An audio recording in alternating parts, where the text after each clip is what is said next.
Welcome back to the third part of our introduction to chemistry. In this video, we will continue our journey through the classification of matter.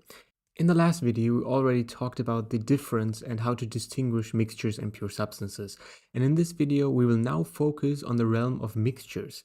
Mixtures are further subdivided into homogeneous mixtures and heterogeneous mixtures.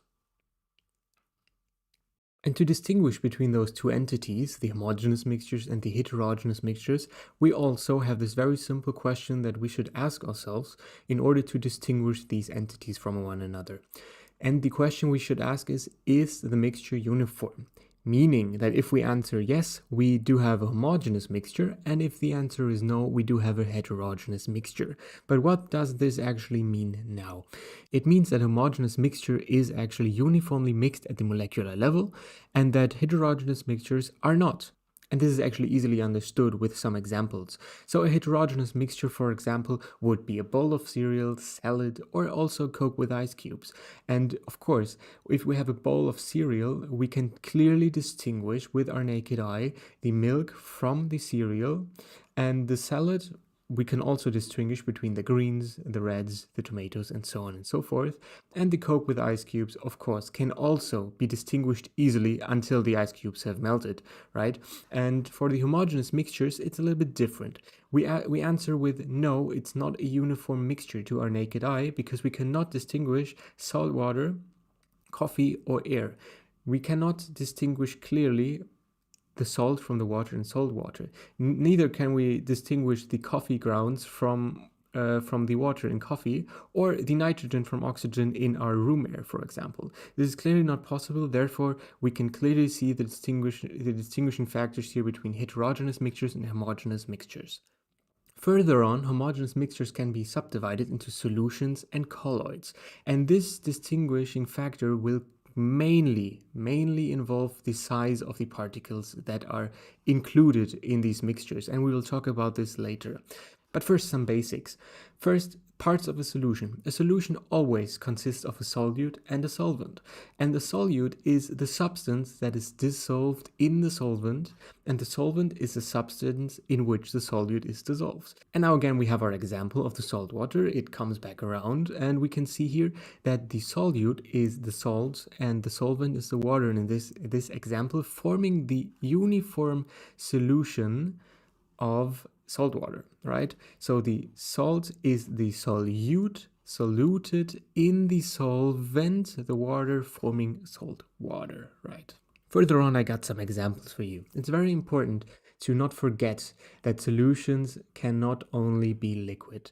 Solutions can be in any phase of matter. They can be gaseous form, they can be liquid, and they also can be solid. For example, air mainly consists of oxygen and nitrogen, and we cannot distinguish those by eye. Therefore, we know it's a homogeneous mixture. Then further on, we know, and we will distinguish this later, that there are very small particles, so we know it's a solution. Same goes for gasoline, which mainly consists of different hydrocarbons. Wine, mainly of ethanol and water, which we cannot distinguish. Vodka as well, the same, ethanol and water. And brass and other alloys are just an alloy of copper and zinc, and we can also not distinguish this. So very important, solutions cannot only be liquid, but I know that it's a common misconception, and we should keep it in mind. Further on, we got the characteristics of a solution. As I said, we have extremely small particle size of less than 2 nanometers.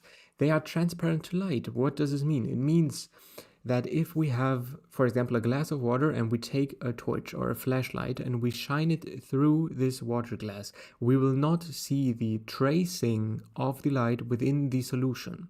And this is different from, for example, colloids, where and also heterogeneous mixtures, where we could be able to see these tracings in a liquid solution. It does also not separate when standing. So if we put down a glass of salt water, we won't have the separation of salt from water and the sinking of the salt. And also, by definition, it is non-filterable. As we can see here, particles up to a size of 1 millimeter, we can use sieving, for example, or also larger than 1 millimeter, for example, sieving of gold. And filtration, on the other hand, takes place just slightly below 1 micrometers, and everything in the nanometer realm we would have to use ultrafiltration. And since we have around 2 nanometers for a solution, filtration is by definition not possible.